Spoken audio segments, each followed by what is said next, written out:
Beasley. And Beasley's away here. Beasley's got through, and Beasley, DeMarcus Beasley, has scored a terrific goal here for Manchester City.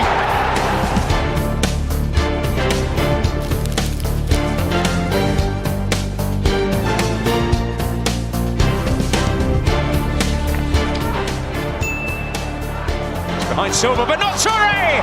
Oh, beautifully dispatched by Yaya Toure! Sterling, Fernandinho, 4-1! Zabaleta received. Bloody knows him that game. Here's a run through. Onside, Sergio Aguero, as easy as that.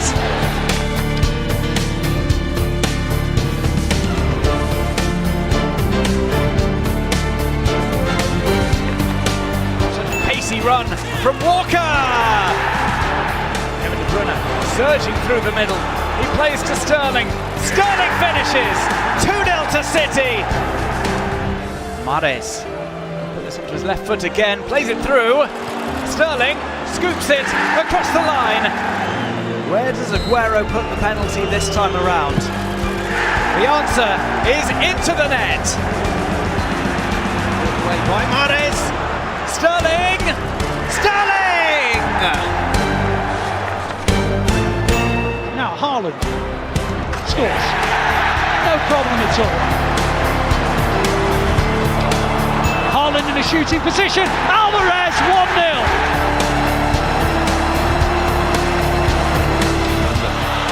Here's Bowen with a great chance for West Ham. Jared Bowen takes the chance.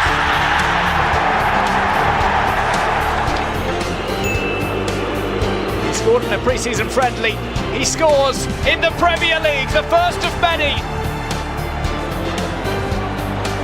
It's Kevin De Bruyne, gorgeous through ball for Haaland. He's through on goal. Haaland finishes. 2-0 to City.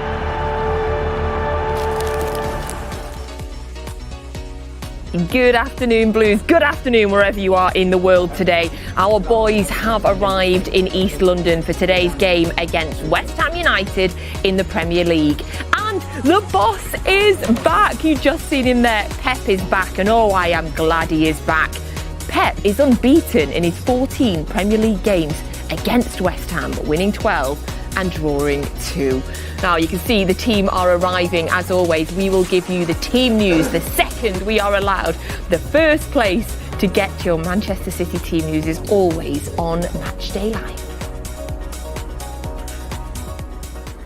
So welcome. Thank you so much for joining us on Matchday Live today. It is West Ham United away in the Premier League, a 3 p.m. kickoff today. And I am joined in the studio by my guests. We have a goalkeeper, a defender and an attacker. So I don't know where I'd fit into this wonder team, but welcome. David James, Keith Curle and Shaun Wright-Phillips. Thank you all for being with us today.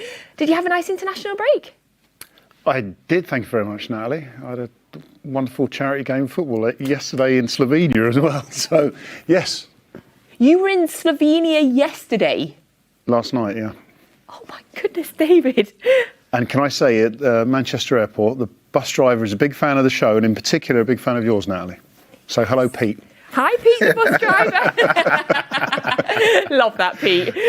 Keith, how are you? Have you had a nice couple of weeks? Did you have time off from football? I've been playing golf.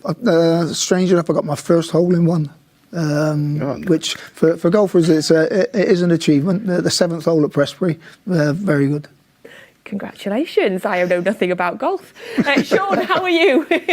All right, I've had a better morning. Why? Do tell us. Stuck on some train with some Man United fans that obviously made the train run late, so hopefully they get smoked today by Brighton.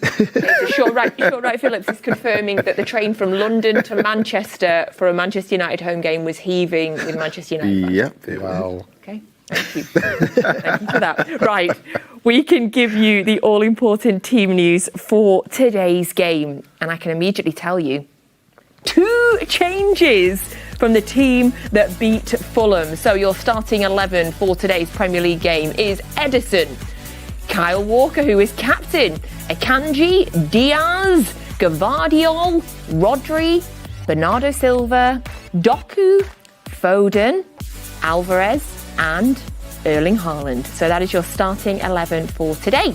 On your subs bench, you've got Ortega Moreno, Carson, Phillips, Ake, Gomez, Nunes, Bob and Lewis. So that is your subs bench and your starting 11 for today's game. So 2 changes from that team that beat Fulham.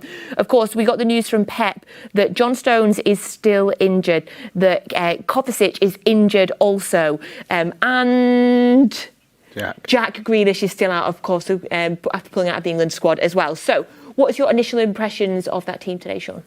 I think it's a fantastic team. I think obviously with the players that are missing, we still put out a very, very strong side. It's not going to be an easy game going to West Ham, but with the players and the players that are added into this squad, I think they can take West Ham today, personally. Thank you. First impressions of the team, David?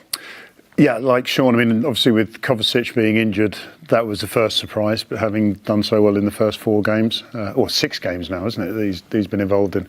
But to put Bernardo Silva in there, I mean, it's not bad, is it? And I just think this is going to be a really happy squad at the moment, because even on the bench, you've got the likes of Phillips, who I thought was fantastic for England the other night. So I think there's a lot of buoyancy, even though Erling Haaland didn't look the happiest camper after scoring a wonderful goal as well himself for Norway. Oh, they're in a difficult group though, aren't they, with the mighty Scotland. So yes, it's tough for Erling Haaland just now. Keith, 4 games into the Premier League and City have used the most players in the Premier League of any team at the minute. We've used 22 players so far.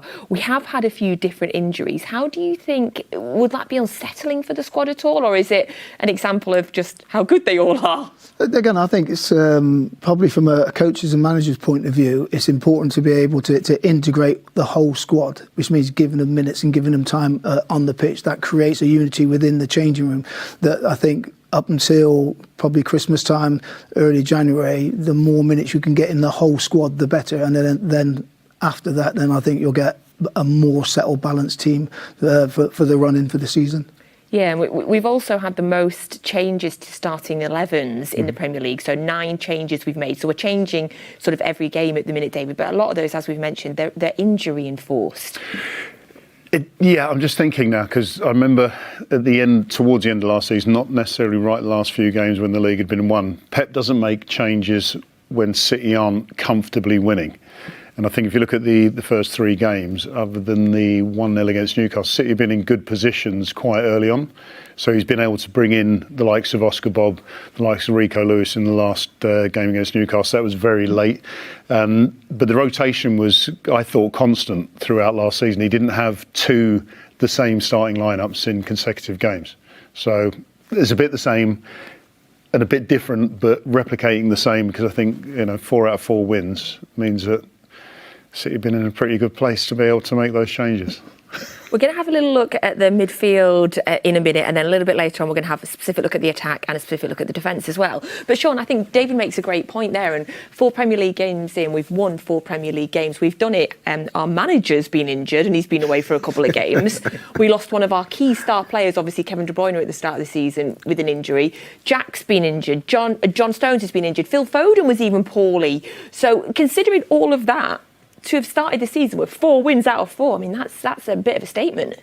It's more than a statement, but I think as a fan base, you can't really complain. I think Pep's showing now that he completely trusts in all the players he's brought into this club to do a job on and off the pitch. And like you said, they've won 4 games out of 4 in the Premier League, and that's, for City, a fantastic way to start the season, because normally we start off quite slow and then pick up. So it's all positive right now. Really is. So in terms of that midfield and the international break, so Bernardo was away, and in the Euro qualifiers, he played in 2 of those, in which, of course, they won both the games. Obviously, we know Phil Foden played for England and obviously scored in that friendly against Scotland as well. And Rodri played in both of Spain's Euro qualifiers as well. They had thumping wins against Georgia and Cyprus, but of course they're also chasing the mighty Scotland. So well done to Rodri there as well. Natalie, how did Scotland get on against England? It was a friendly, David. It was a friendly. But let's talk about that friendly indeed, because if we're going to have a specific look at the Manchester City midfield right now, Phil Foden, I know how much you love him. Yeah. What did you make of him in that game? Fantastic. I messaged Gareth afterwards and just said it was a magnificent performance.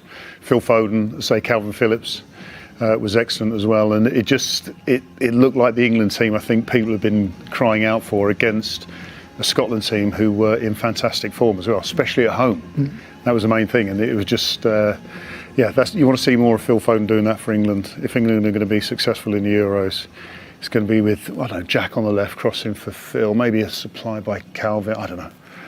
You just said there that you messaged Gareth after the game. Can you message Gareth on behalf of all City fans and find out why he said what he said about Phil, please? Because what did you make of his comments that he isn't going to play him centrally because he doesn't play there for City? But of course, he's playing players like Harry Maguire that aren't starting for their own clubs. So what did you make of those comments? First of all, I didn't see them. I had to get an early night because I had a lot of travelling to do. Sitting on the fence. I genuinely didn't hear them. But I wouldn't agree with him. I'm a positive person when I message Gareth. I don't question what he does, so I just support him. Keith, do you have Gareth's number? And if not, what did you think of the comments? No, unfortunately, I don't have Gareth's number. I think probably my one disappointment is I never retired from international football. I just never got picked again. Same there. Hold on, that tells us that all of you played for England. All of you played for England. Can we that's the positive part from this? Yeah. Always taking positives. Yes. No, I was listening to the debate regarding Phil. I think whether he starts in the middle with him having that license to roam and go and arrive in those areas, excellent. I think where he plays for City, how he plays for City, he's got that freedom and that trust from the manager that he's going to be creative and he's going to make things happen on the pitch. And I think where you start, the rotation and the movement, you can be reactive to where the ball is, and you don't just go and stand in that number 10 position. I think sometimes playing wide and drifting into that area, into those pockets, difficult to pick up and difficult to mark. I think the elephant in the room is Jude Bellingham. Yeah. I mean, that guy in the middle at the moment, he is unplayable, isn't he? So it's kind of a bit where you go, let Jude do what he's doing, and Phil just, if you're going to come in, as you said, from the wide. Yeah. But Phil will have his time. Yeah.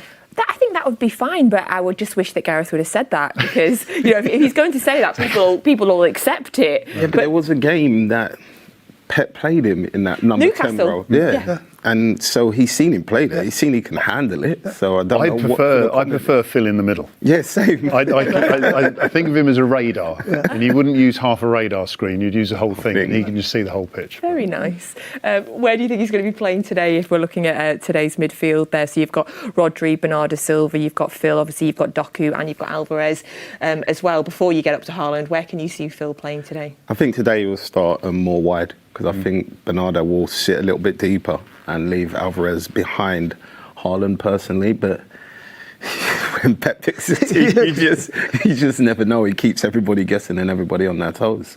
Yeah, it's a tough one, isn't it? Because I think I really like Bernardo in that central position, and I really like Phil in there.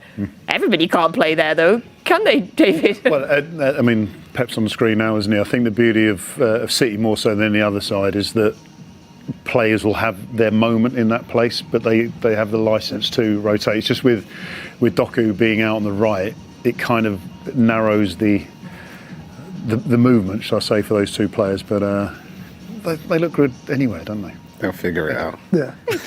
So nice to see Pep back as well. We just saw Pep there taking in West Ham today. It's so lovely to see him back there. In terms of other midfielders, Keith, Núñez is on the bench today. Of course, we signed him on deadline day. We haven't had a chance to see him yet, but what do you make of that signing? No, good signing. Good pedigree, good athleticism, can handle the football. And again, it's just...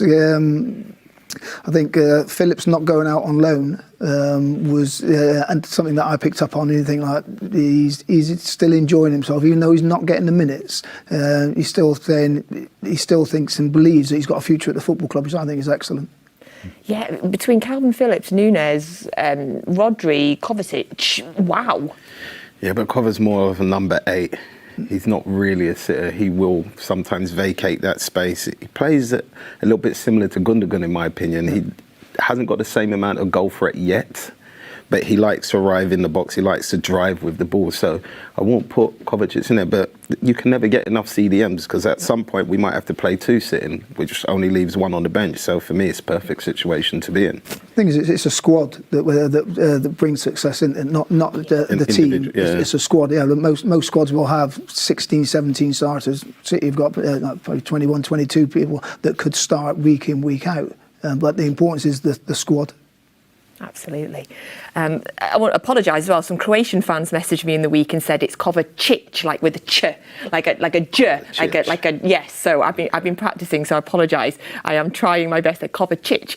If you would like to tell me I'm pronouncing a player's name wrong, or ask anybody a question here, you can do so using our WhatsApp number. It's on the screen now. So get your questions in, and I'll ask them to our guests. I'll get through as many as I can. And you know I absolutely love your questions. You always come up with something nice and original. So it's a 3 p.m. kick-off today. West Ham in the Premier League. We know City's starting 11. Let's have a little look now at West Ham's.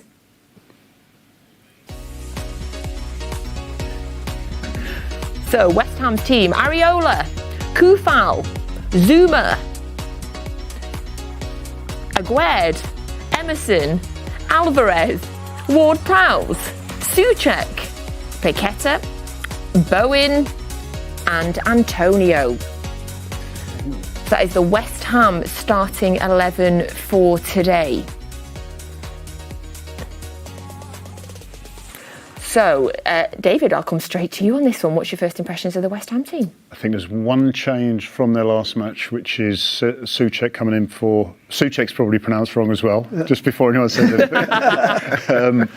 for Ben Rama. But I think it's a strong team, and West Ham are having like Man City, having an unusually strong start to the season. And I think I'm looking forward to this game because for once it's going to be competitive for the right reasons.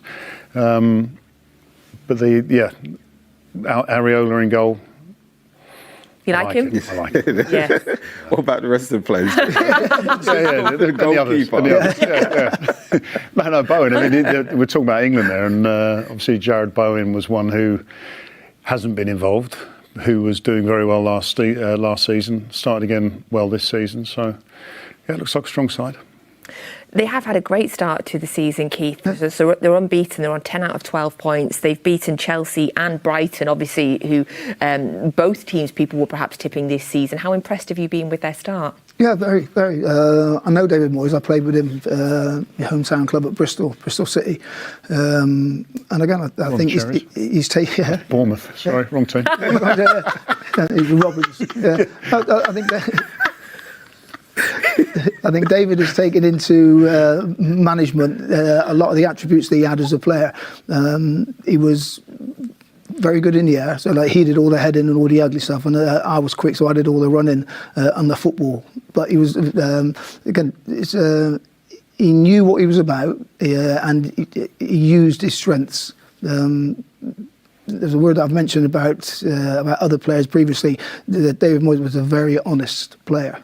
And again, I think he's taken that part of it into his coaching and management. David Moyes has had a phenomenally long managerial career as well, obviously, from where he was to have been at Everton all those years, and then the clubs that he's had, and he's on his second spell at West Ham.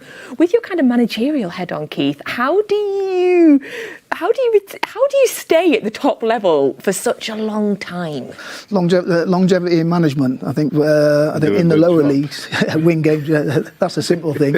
I think you have to be at a football club that has the same vision as yourself, and then it's about lines of communication within that football club. And sometimes if you're not able to speak to the people at the top on a consistent basis and be able to sell what you're doing and why you're doing it, if those lines of communications aren't there, then unfortunately the people at the top, they start listening to social media, the crowd, without giving you the opportunity to tell you, right, this is what we're doing and this is why we need to do this. Because every club will go through a transitional period where there has to be change. And then sometimes some football clubs don't like change, but it has to happen. How quickly you can do it gives you a better opportunity to be successful on the pitch. Ultimately, it's about recruitment and bringing in good players. We know how successful he was at Everton. I mean, especially when you look back at his time at Everton now to where they are now, David, it's insanely different. Obviously, there was a few, in between Everton and coming to West Ham, there was a few blips, if you call the Manchester United 10 months a blip. Do you think he's given enough credit, though, to have sustained this length and to achieve what he's had and to win a European trophy last year? Has David Moyes had enough plaudits?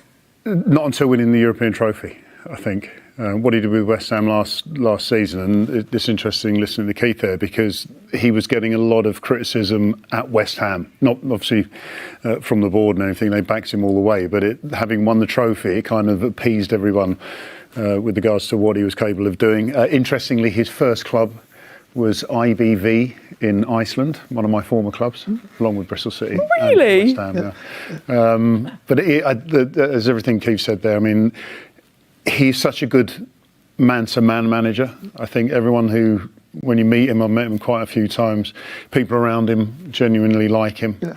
And I think that's what's started to come through, especially last season, what's happening this season. Paqueta, who obviously starts, is a talent that he's got and managed to keep in the transfer window. I know there's a lot of teams interested in him. But yeah, he's got the experience, he's got the character, and just generally a very decent bloke. Yeah, talking about the West Ham transfer window, of course, the big news for them in the summer was they lost Declan Rice. Obviously, they sold him for a huge amount of money. What do you make of their sort of replacements that they've made? I mean, in particular, Ward-Prowse.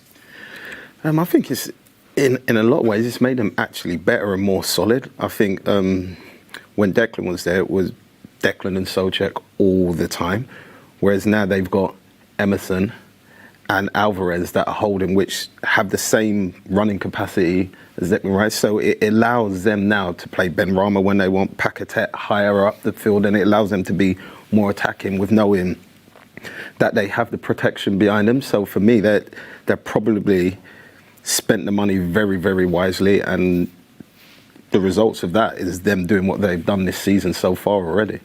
Yeah, would you agree, Keith? Do you think they have replaced Declan Rice well, or indeed, as Shaun said, perhaps it's even benefiting them? Yeah, definitely. I think one of the characteristics that David has is the recruitment. He does all the recruitment himself, or previously he had done all the recruitment himself, going scouting players. Obviously, he's got scouts and everything like that, but he always had the final say. He wouldn't bring anybody into the football club until he'd vetted them, which was probably meaning like watching them 4, 5, 6 times against different teams, different oppositions. I think that was the noise that was coming out of West Ham at the beginning, was because they're bringing in a new sporting director that was going to oversee the recruitment. But again, as you can see by the results at the minute, I think that they're forming a relationship that will see them improve and get better. And they've got really good squad depth now as well, David. When you look at the bench, there's 2, 3, 4 players that could come off the bench and be dangerous for them. A couple of players that they signed in the summer that are yet to make their debuts as well. So they're looking like they've got that depth this year. Yeah, and they need it because obviously now they're in the Europa League because they're like Man City, champions of Europe. Well, European champions, whatever way you want to put it. I can't remember how the song went. But I think the other thing is, and Areola just popped up there again on screen. Yeah, but I think they've changed their goalkeeper. That was a big call because Fabianski was, a fan favourite, playing well. Areola comes in and is, rightfully holding on to position. You mentioned Paqueta in there. But I think the style of play as well, the team seems to be enjoying that style of play. They're very defensive, counter-attack football, effective with their counter-attack, and everyone seems happy with it.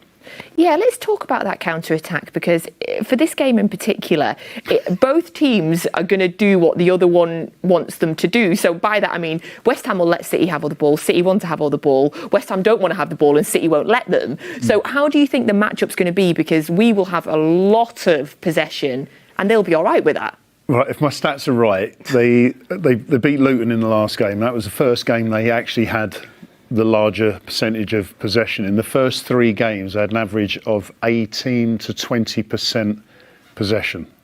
So they're just going to be happy, and comfortable, I think, with just City having so much possession. And they'll be looking for the likes of Bowen, Mikel Antonio, who ironically hasn't scored. I don't think he scored this season, has he? Or he has 1 or 2 goals, whatever. Hasn't been as prolific. But what they do very well, watching video of them, is their finishing. They are very, very clinical. So, yeah, David Moyes will expect to be under pressure, but just getting out on that odd counter-attack. Set pieces will be important today as well, won't it? Yeah, Zuma with his 1 shot, 1 goal all season. That Ward-Prowse delivery. Yeah. Yeah, absolutely. Before we go on to talk about Ward-Prowse just quickly, we're seeing Paolo Di Canio there. Is at the game today. You must have some good stories there. Oh, yes. James Ward-Prowse, yeah, Pompey. That says it all. That says it all. In terms of your stats, by the way, I'll move on. I've taken the hint. West Ham, it's only Forest and Luton have had less possession than West Ham on average this season. So you spot and absolutely that's because on. West Ham played Luton last game. Yes. So in terms of James Ward-Prowse, Keith, 3 assists so far this season. He seems like he's slotted into this West Ham team seamlessly. I was more surprised that more teams didn't go for him in the summer. Yeah, I think there's. I spoke to Alan Sheehan, who was assistant manager there. Spoke very highly about his delivery, in possession. Excellent. His only downside was out of possession. His appetite for doing a job. But again, I think he's probably David would have brought him there and changed that. And I think the whole team is accepting that they need to work hard as a team out of possession. It's not just about what we do in possession. As a team, out of possession, we've all got jobs to do. And I think beginning part of the season, he's taken to that and he's doing that. And again, it's delivery from set pieces. Like he's on the money. Yeah, we will have a lot of the possession today, Shaun, but when we're out of possession, we're going to have to stay sharp. People like Ward-Prowse, like we say, they don't have many chances, but when they do, they're clinical with them. Yeah, and I think if you look at our team in general for over the last 4 years, we've got a lot better, I'd say, apart from the Super Cup game, with handling and dealing with people in transition when we haven't been on the ball. That used to be the thing that me, myself, and most probably a lot of other City fans would worry about, is us getting caught on a counter-attack. But I think over the years we've got better and better, and that may come from the way Pep has that centre-back coming into midfield or the right-back coming into midfield, keeping those little boxes in and around, and effectively you normally have 4 people back. But like you said, because West Ham let us have so much of the ball, our defence is going to be a lot higher up the pitch, so it is something we have to worry about. But with them playing Benrahma, with Benrahma being out and Souček in, that takes away a little bit of their counter-attack as well. Now they only have Bowen and Antonio. Thank you. Right, we've had some questions coming in on WhatsApp. Thank you so much. I love it when you send your questions in. So, Shaun, the first one's come from Dave, and he says, "Oh, Dave, I was going to ask Shaun this in about 10 minutes, but we'll do it now, seeing as you've asked. What are your thoughts on Jeremy Doku? And what advice would you give him joining a title-challenging club based on your experience moving to Chelsea?" I wasn't going to ask the Chelsea bit, by the way, Dave, just the Doku bit, so we'll let you off. I'm honestly a massive fan of him. I think at a team in the top 4, really, it's been a long time since we've seen a winger that actually goes both ways or even goes to the byline and tries to chuck in crosses. A lot of wingers nowadays emphasise on keeping the ball and in a way don't play risk football, whereas before it was get to the byline, put the cross in for your striker, and I think that's something that Haaland needs a bit more. We've seen he can header the ball. We've seen he scores with his feet at unusual heights. So him as a player, I love him. I can't wait for him to get going. Me too. I'm so excited by him. Great question. David, we've had a question for you from Dave, and he'd like to know... Is this the same Dave? Is it the same? I don't know. It could be. It might be. Oh, no, different Dave. Different Dave. Should Stuart Pearce have let you take that Robbie Fowler penalty, and would you have yes. scored? No, J-Mo. What? No. When did you last see me miss a penalty? It doesn't matter. Striker take penalties, not goalkeeper. No. James Ward-Prowse takes penalties. No, but if you're on He's not you striker, can't come so I just argued against you there. So your goalkeeper should take a penalty. Look, Man City's best penalty taker is not you. Currently, it wasn't is you. Ederson. Yeah. I interviewed him. He said on the interview. I should have. Well, considering we know that Robbie missed, I would have happily have tried. I'm going to get the captain's opinion on it. Would you have let David take that? No. There you go. Hang on. Natalie, ask the captain whether you'd put David up front. Oh. No. I like the way you delayed it. Okay. You considered it, yes. If I had somebody better than you in goal, then I would have found somewhere else for you to play. Okay. But I think I might struggle to get a better This is going goalkeeper down a than slippery yourself. slope. I love that question. I've also had a question from Andy, and Andy has asked, "Hi, Nat, ask the lads if they think the way we have started the season Will we go on to win the league comfortably? Andy, it's 4 games in. What do you think, guys? If we keep up at this pace, I'd suggest yes, because we haven't. They keep up at 100%. No, but I mean, if you think of it, like, we're playing and we're winning teams, but I don't think we're playing as well as the way we were when we finished last season. Yeah. So if we go off the back of last season, but with this good start, and we're only going to get better, I said it would look like yes, but like Natalie said, we're only 4 games in, so let's not get ahead of ourselves. Do I think it will be comfortable? No, I don't think winning a league campaign is ever going to be comfortable. But do I think we'll win it? Yes.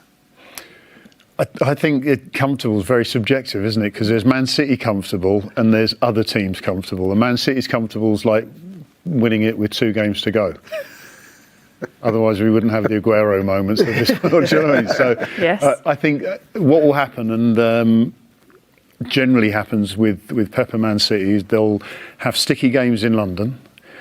And depending on when they are, and I'm not referring straight directly to this West Ham game, but those games will give other teams opportunities. So it could be comfortable, but in a City comfortable, not a 10 points by March comfortable. Okay. Thank you, Andy. Okay, we've got and loads of questions coming in, by the way. Thank you so much. Tech Beast has asked. Now, Tech Beast has written, "Good afternoon, everyone," and then Tech Beast has written, "Right." And I don't know if he means like, right, here's my question, or if it's a question for Shaun Wright.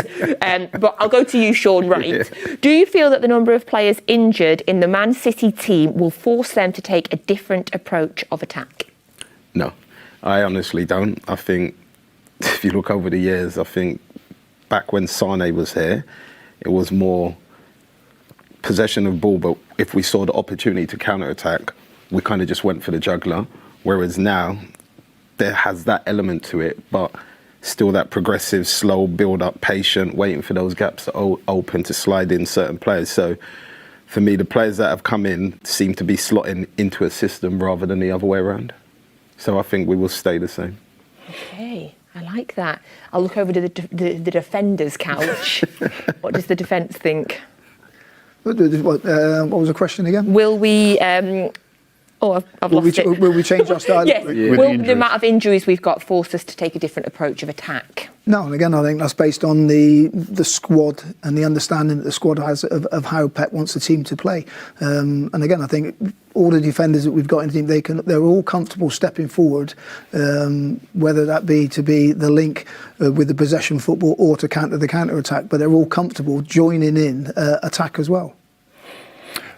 I think I made this point last game that Pep seems, even though he wasn't physically present at the matches, I've just seen something in Pep in the last, 6 months where he's changed the way that City were playing 18 months ago, drastically, changing it from certain games to certain games, and therefore it's not necessarily a system that people have to fit into. I think Pep will have the players do what they do loosely around the system. So will it change? No, because the likes of Doku, Oscar Bob when he came on against Fulham, wow. It was unbelievable. Wow. If I'm Pep, I'm just like a master chef. I've got this ingredients. I'm thinking, sprinkle of that, let's see how that goes. Very nice, thank you. Thank you all for your questions. You always ask such fab questions, so thank you for sending all those in. You can see the team there warming up on the pitch, getting those stretches in ahead of the game. The different coloured bibs, are they going to do you think, will there be a warm-up game, or do you think it's just the colour of the bibs? How long have you been involved in football and you don't know that yet? The different colour of the bibs? It's just possession, so you can't all be in like the same colour shirt. Pep's favourites wear blue, don't they? Yeah, it might be that. It might have been that. Yeah, it's just so you pass to your team and not the opposite. Oh no, I'm not asking why they wear bibs. That's what you said. No, I said, do you think they're going to be doing a game in a minute? What do you mean, do you think? Of course, that's what the bibs are on there for. I'm going to move on quickly. And remember, remember never to ask about the bibs again. But something, do you know what, that I do know a lot about is fantasy football. You know that I love fantasy football and we love fantasy football on this show. So this is our first FPL Top Trade segment this season and it's brought to you by Axie. If you haven't already joined our mini league, you can do so now with the code on your screen. Do join us, as there are loads of City legends that are in the league as well, including David and Shaun here. We haven't quite persuaded Keith yet, but by next season I reckon we'll have time. So every month what we're going to do for you is pick out 3 players that we think you should be considering that might help you to fly up your mini leagues. So we've picked 3 out. I'll let you know who they are, and then of course we'll get the opinion of the gents as well. We'll get Keith's opinion on the player, we'll get the opinion of the gents on the player as an FPL pick as well. So the first one that you can see on your screen there is one of our opponents today. It is Jarrod Bowen. He is currently 3rd in the top point scorer behind Haaland and Mbeumo. Phenomenal start for Jarrod Bowen as well. He does obviously have a tough fixture today, and he has a few tough fixtures coming up. So they've got Liverpool, who've beaten Wolves today 3-1.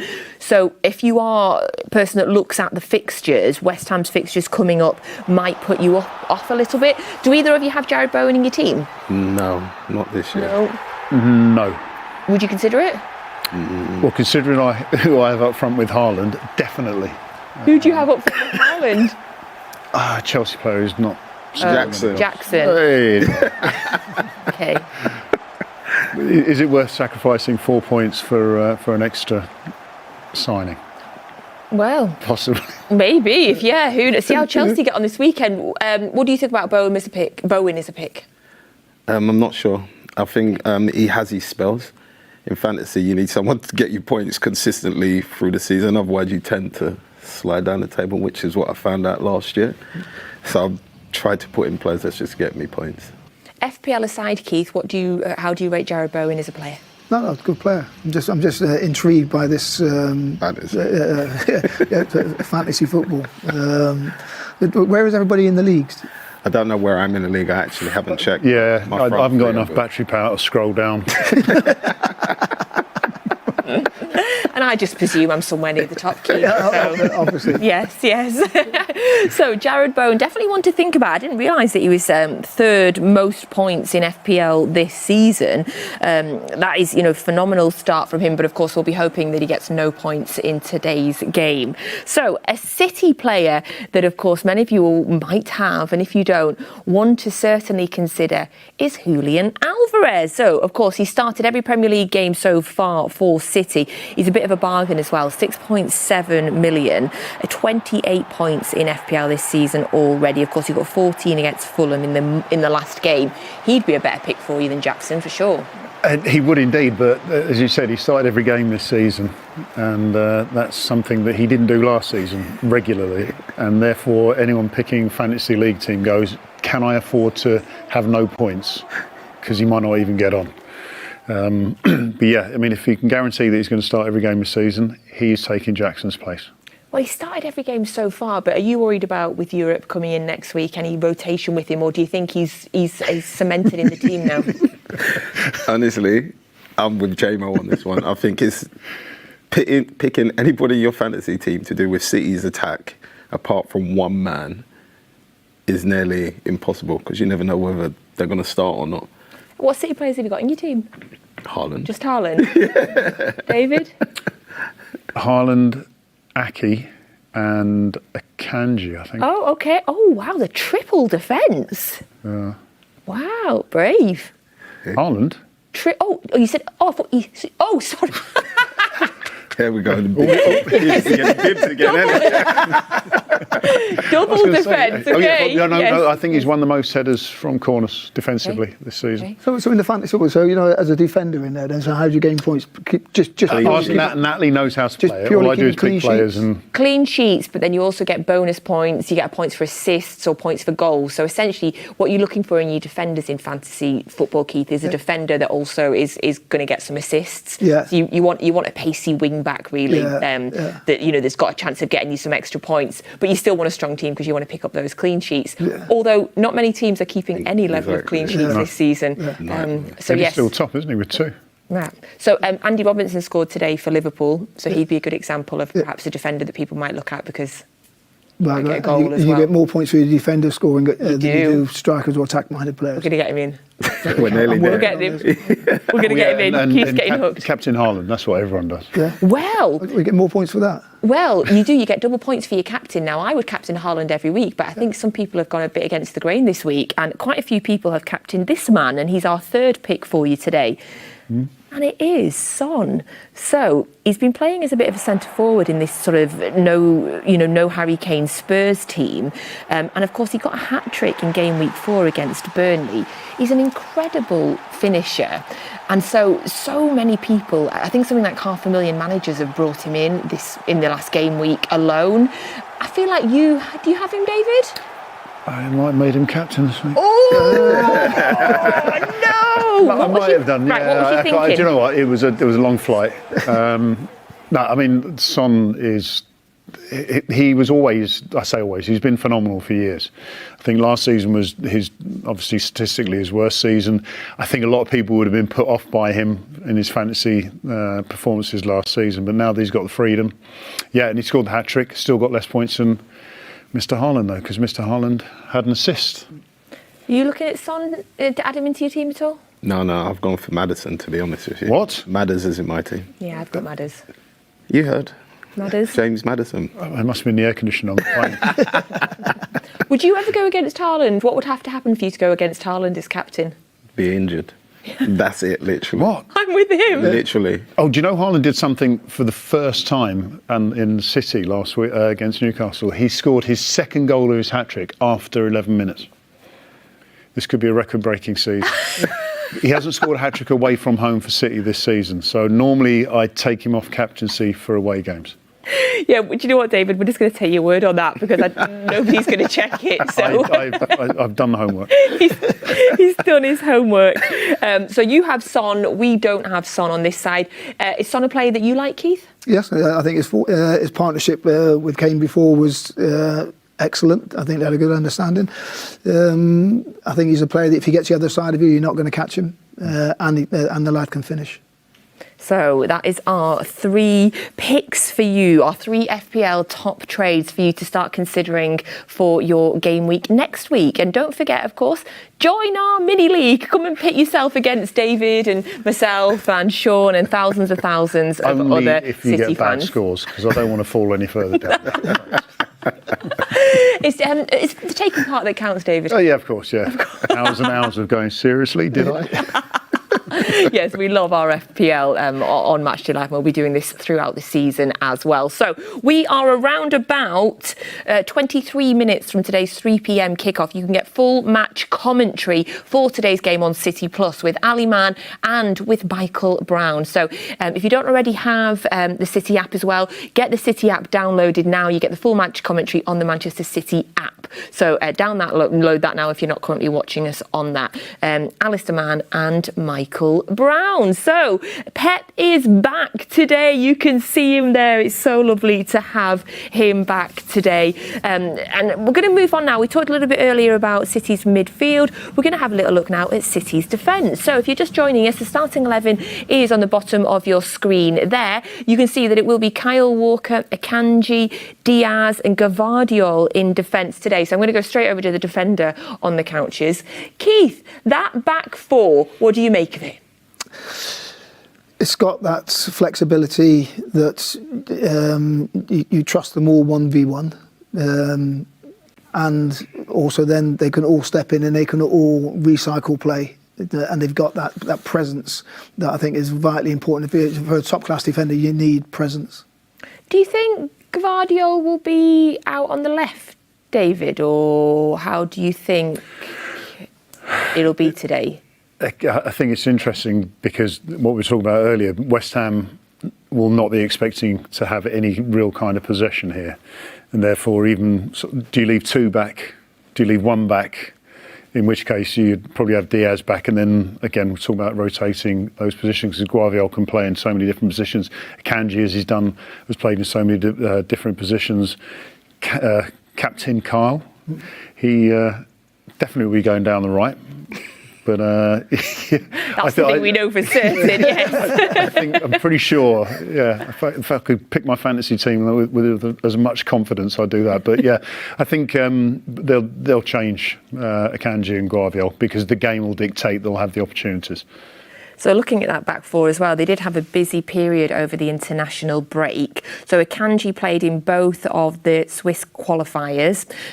Ruben Diaz played in both the qualifiers for Portugal as well. Gvardiol played in both of the qualifiers for Croatia. And of course, Kyle Walker played in the qualifier and the friendly against Scotland. So the four of them... The win against Scotland. The game, yes. Not letting me get away with anything, you lot, today, are you?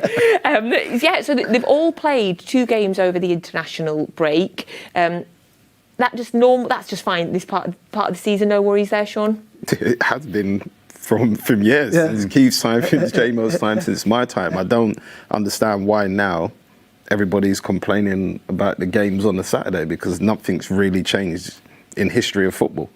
You're professional, innit? It's part of the job. You just got to roll up your sleeves and get on with it. I like that. You'd rather play games and train, wouldn't you? 100%. I think that people are complaining about it, but City played in the Super Cup in Greece, all flew back and had to play on Saturday. Yeah. There was no complaints then, so... It actually made me laugh. I heard the Premier League manager complaining about his players having to fly off to South America. And I thought, you bought them. You know, they didn't grow up next door and all of a sudden got picked by a South American team. It's part and parcel of the game. Okay, so we won't worry there. So looking at those individual players, of course, we're seeing more and more of Gvardiol now, Keith. I think he was a signing that we've all been very excited about. We've seen him in a couple of games so far since he signed. Are you liking what you've seen so far? Yeah, definitely. And I think his relationship with Kojovic is important. I looked at one of the interviews on the City TV when they went out dining in Manchester, and looks very relaxed, very comfortable. It looks very mature for his actual age as well. I think you wouldn't believe that he's only 21 years old. And again, when you see him on the football pitch, very mature, got an understanding of the game, very comfortable. And I think he said when he was younger, he used to play. I think his education when he got brought up, he played all the positions up front, out wide, in midfield, and he settled playing centre back, stroke left back. And then again, that's where he sees the game and feels comfortable playing. Of course, he comes with a big price tag attached to him at such a young age as well. Of course, you yourself were bought for a big price tag. Did that ever play on your mind, or is that nothing to do with you? Are you concentrating on your football? No, you concentrate on your football. But I think it helped because the manager at the time, Peter Reid, he said, "I don't want you to do anything different. Just because we paid like £2.5 million at the time." He said, "Don't do anything different. Don't try and be a £2.5 million player. Just play and organise and do what you've been doing. That's all I want you to do." And I think that massively helped me. He's so young, I can't get over it, David. And then when you think about Ruben Diaz, who's 26 as well, we've got a young backline there, and then we've got the kind of more experience of Akanji, and then the extreme experience of Kyle Walker, who we'll go on to talk about in just a second. But in terms of the Diaz and Gvardiol, I mean, the future looks very bright for us in defence.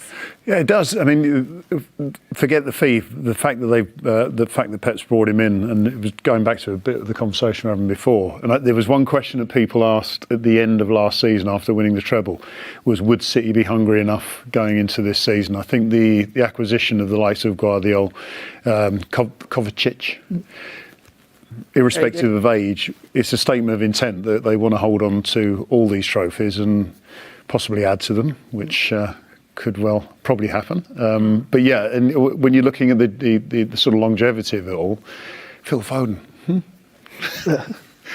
Oscar Bob, Rico Lewis. I mean, that's the thing. You've got even younger players who are, it's exciting.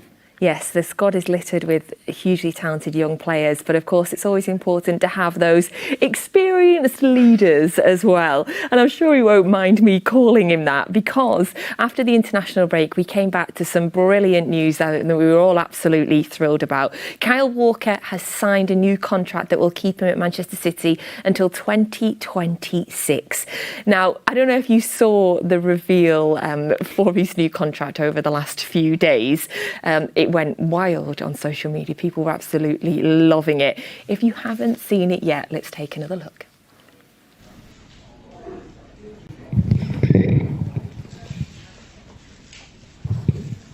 I'm not leaving.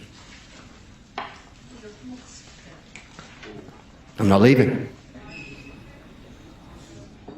I'm not leaving!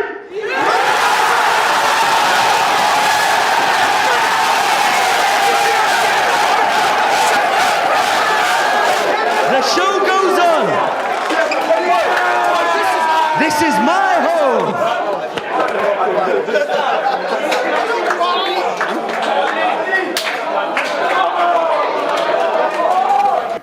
Oh, he's got a career after football in acting, hasn't he, Kyle Walker? Of course, you're a bit of an actor yourself. We've seen the stuff that you do. How do you rate his acting? It's up there. It's nearly on par with mine and Paul's. Nearly, not quite, of course, yes. What did you make of that video when you saw it? I was laughing too. I don't normally write comments on posts and stuff like that, but this one I had to say, yeah, that's brilliant. Can you give us your impression of it? Nah. I'm staying. No, I'm not saying. I'm not leaving. No, you're not here. Okay. Can't persuade me on the spot like Can't persuade him into it. In terms of the extension itself, how pleased are you to see that he's going to be staying with us until 2026? I'm very, very pleased. I think the fact that I was away on pre-season tour with him and got chatting to him, and he showed his love and passion for obviously the fans and the club, and he said he wouldn't love anything more, and to see it actually come to light was brilliant. When he was sort of linked with a move away in the summer, I was really worried, David, because he brings so much experience with him and so much leadership, and of course he's club captain this year as well. It feels so important to have somebody with that level of leadership and experience in the team. The thing I find interesting, I mean, first of all, it's Man City, so people are going to be trying to rip the club apart. And when I say that, the change room, just by dragging players into difficult conversations or topics, and Kyle Walker being one that, as you said, was suggested. I think Bernardo Silva usually takes that position, but the fact that he was given the club captaincy, and I was thinking, this guy's going to have to sign, because you're not going to give the captaincy to someone who's going to leave. And therefore, I love him. I just love him, because every time you see him on the field, and it becomes a cliche in a sense that, he's going to run faster than everyone else, but he does. And there's no point where you look at him and go, well, he's not trying, he's only running 95%. Everything he does is 100% commitment. Like Shaun said, I can only go from what I see, but he looks like a man who loves the club. He has to love the club to do that video. No, that's right. I'll just sign the contract and go back home now. What a guy. He did that in one of the international games, the speedy defending again. I forget, I saw a clip on social media. One of the attackers went past him, he gave him a couple of yards and then just went, nope. Yes. So he's still got it. I think it was a Scottish player. Say that, now, I mean this with the greatest respect to him as well, Keith. Although he's 33 years old now, you aren't seeing, personally, I don't feel like you're seeing any decline in him. I still think he's playing at those extremely high levels that he has been doing for so long. Yeah, definitely. I think if you have a look at his physicality, there's no sign of him aging on the football pitch. If anything, he's shown maturity. He's got that consistency about him now, whereby he brings reliability. So I was lucky enough, I coached him as well when he was on loan from Tottenham at QPR, and you're thinking, this lad's got talent. He lacked a little bit in his the final third delivery, because he used to get into some great positions, and the only thing that was lacking was his final delivery wasn't on point. But that's got slightly better. But again, I think the reassurance that he gives people when he's on the pitch, because that pace, he can cover the whole back four. Oh, I really can. I'm so absolutely thrilled to hear that he'd signed his new deals, and the video just topped it off. Well done to everybody that was involved with that. So we are about 12 minutes away from kick-off today, 3 p.m. kick-off in the Premier League against West Ham. Don't forget, you get your full match commentary on the City app. If you're not currently watching us on that, get that downloaded ASAP. You've got Ali Man and Michael Brown giving you the full match commentary for today's game. So we've had a little look at the midfield and we've had a little look at our defence today. Let's go on now in the last few minutes and have a look at the attack. You can see if you're just joining us, the starting 11 on the bottom of your screen there.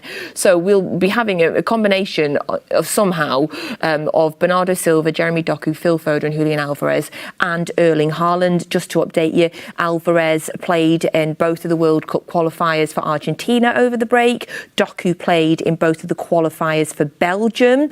And of course, Erling Haaland played for Norway.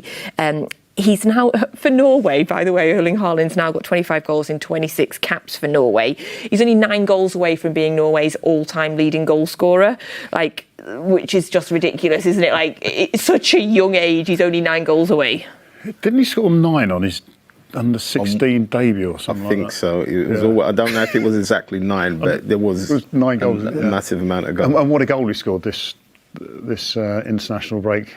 It's becoming a trademark now. I mean, I think the tap-in, I say tap-in, it's not a tap-in, the sort of the close quarter finish seemed to be last season one, but he leaping and heading, and he leapt, his head must have been above the crossbar for Norway. It was a joke. Of course, when they played Scotland, he scored and then they took him off, and then Scotland scored 2, so they must be hugely regretting that. In terms of Haaland against West Ham, he really likes playing West Ham, Keith.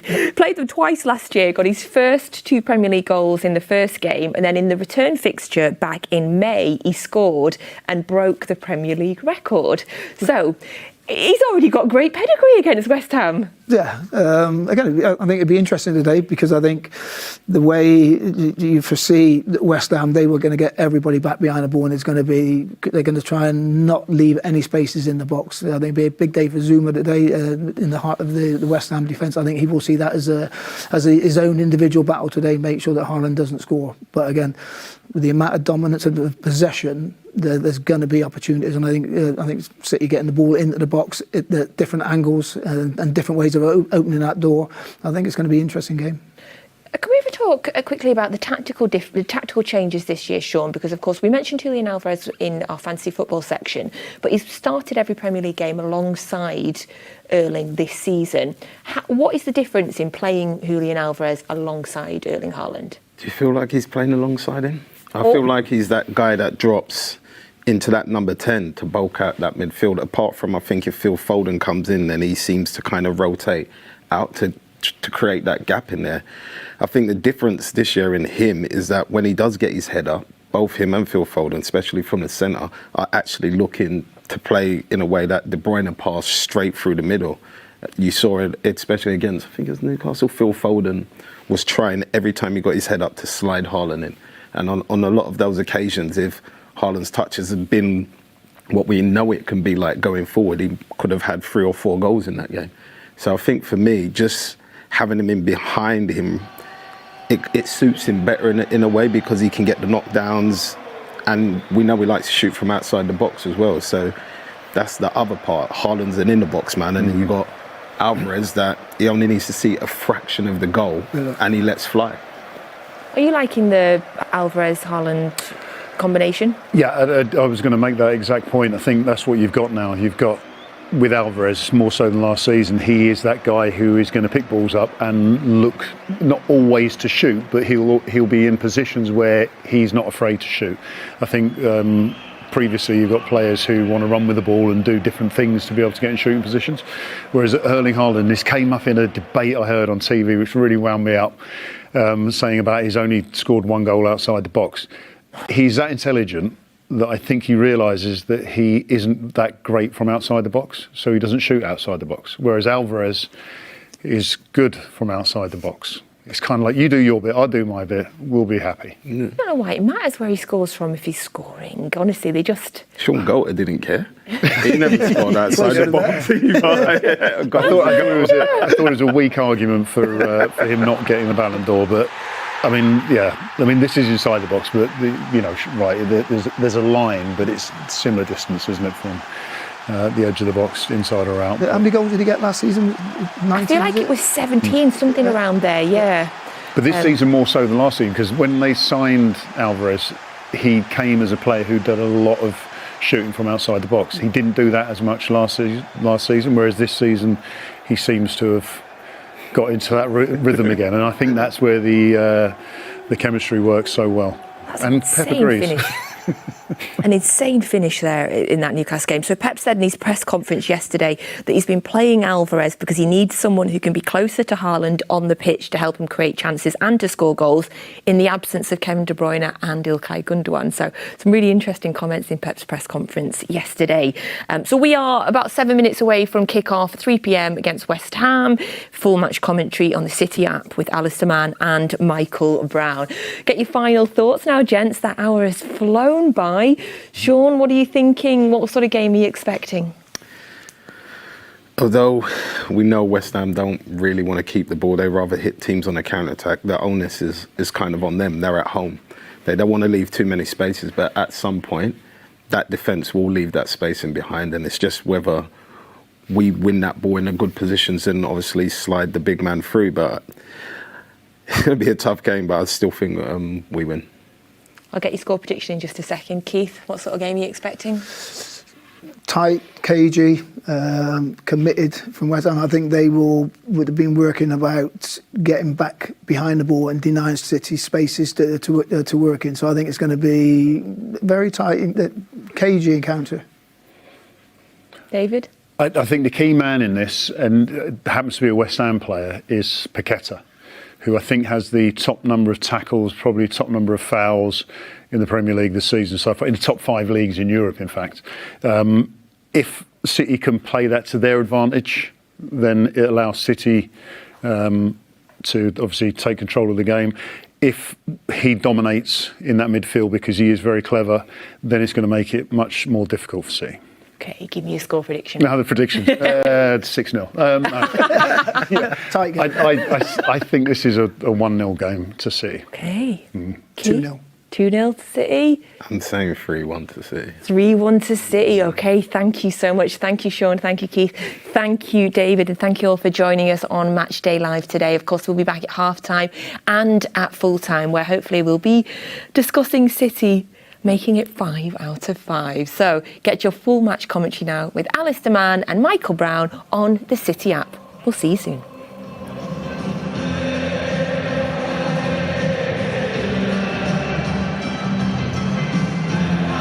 So 2 weeks ago, the Blues went into the international break off the back of 4 straight wins and a first trophy of the season following their UEFA Super Cup triumph. They resume, having dispersed all over the globe, with arguably their toughest assignment of this new campaign.